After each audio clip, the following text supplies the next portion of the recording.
Good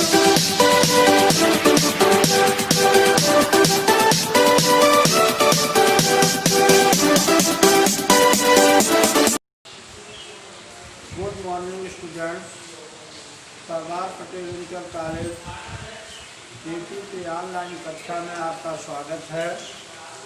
बच्चों, आज हम सामान्य हिंदी के अंतर्गत काव्य का तीसरा अलंकार पर प्रकाश डालेंगे।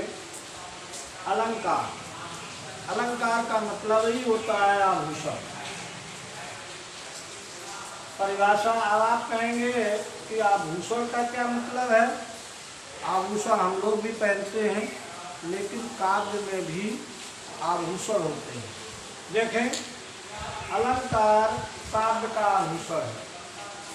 जिस प्रकार हम अपने शरीर को सजाने के लिए विभिन्न प्रकार के वस्त्र और आभूषणों का प्रयोग करते हैं, उसी प्रकार कवि अपने काव्य को सजाने के लिए अलंकारों का प्रयोग करते हैं। बात स्पष्ट हो गई कि जिस प्रकार हम अपने शरीर को सजाने के लिए विभिन्न प्रकार के वस्त्र और आभूषणों का प्रयोग करते हैं, उसी प्रकार कवि अपने काव्य को सजाने के लिए अलंकारों का प्रयोग करते हैं।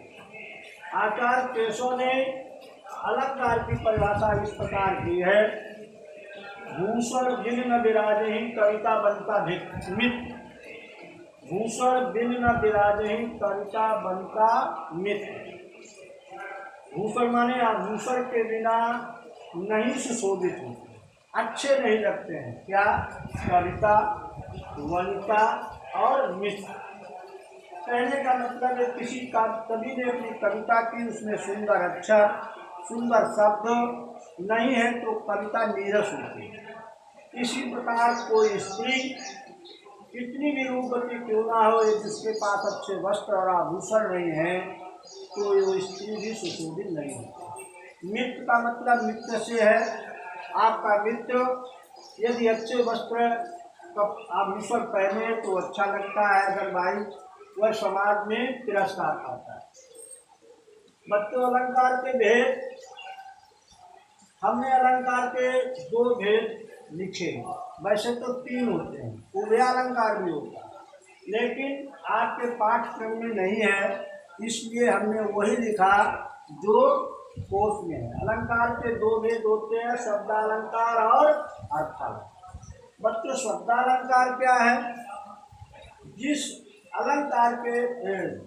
जिस काव्य में शब्दों के माध्यम से काव्य में चमत्कार उत्पन्न होता है, वहाँ शब्दालंकार होता है। और जहाँ पर अर्थों के माध्यम से काव्य में रोचकता आ जाती है, वहाँ पर अर्थालंकार होता है। अब आप देखिए, शब्दालंकार के भेद आपने कक्षा 6, 7, 8 में, 9 में भी पढ़ा। 3 होते हैं, 10 में भी पढ़ा। अनुप्रास, यमक और श्लेष। कितने भेद? अनुप्रास, यमक और श्लेष। यही तुम्हारे फर्स्ट ईयर इंटर में भी है। अर्थालंकार के भेद वैसे तो और हैं, लेकिन पाठ्यक्रमानुसार मैंने लिख दिया है। पाठ्यक्रमानुसार उपमा, रूपक, उत्प्रेक्षा, भ्रांतिमान, संदेह व प्रतिपलंकार, ये अलंकार आपके कोर्स में है। तो बच्चों, शब्दालंकार का पहला भेद है अनुप्रास अलंकार। अनुप्रास अलंकार देखें कि जिस अलंकार में एक या अनेक वर्णों की आवृत्ति एक या अनेक बार होती है, वहाँ पर अनुप्रास अलंकार होता है। क्या परिभाषा बताई कि जिस अलंकार में एक या अनेक वर्णों की आवृत्ति एक या अनेक बार होती है, वहाँ पर अनुप्रास अलंकार होता है। जैसे मैंने आपको 3 उदाहरण अंकित किए हैं। उदाहरण हमने 3 अंकित कर दिए हैं। पहला है, चांद चंद की चंचल किरणें खेल रही थी जलथल में। चांद चंद की चंचल किरणें खेल रही थी जलथल में। देखिए, पहले उदाहरण में चा चा चा वर्ण की आवृत्ति कई बार हुई है, इसलिए अनुप्रास बनता है। दूसरा लिखा दमके दत्यादुच दामिनी जो किलके कल बाल विनोद करें अवधेश के बालक चार सदा तुलसी मन मंदिर में। तो जितने भी अनुप्रास है उन्हें लिख दिया। दमके दत्यादुच दामिनी जो, भगवान राम के दो दांत जब बाल्यावस्था में निकले तो वैसे तुलसीदास निकाल चमक रहे हैं, उनकी चमक ऐसी है जैसे बिजली की चमक है। तीसरा उदाहरण वनन में बागन में बगरो वसंत, वनन में बागन में बगरो वसंत, वाह वाह वाह वाह, इसलिए अनुप्रास है। इसमें दूसरे में दा वर्ण की आवृत्ति कई बार हुई, इसलिए अनुप्रास है। स्पष्टीकरण में हमने लिख दिया उपयुक्त उदाहरणों में चा दा और वा वर्णों की आवृत्ति कई बार हुई है, का अनुप्रास बनता है। एक बार पुनः देखें, अलंकार अलंकार काव्य का आभूषण है। जिस प्रकार हम अपने शरीर को सजाने के लिए विभिन्न प्रकार के वस्त्राभूषणों का प्रयोग करते हैं, उसी प्रकार कवि अपने काव्य को सजाने के लिए अलंकारों का प्रयोग करता है। आचार्य केशव ने अलंकार की परिभाषा इस प्रकार दी है या की है, भूषण बिन न विराजहि कविता वनिता मित्र।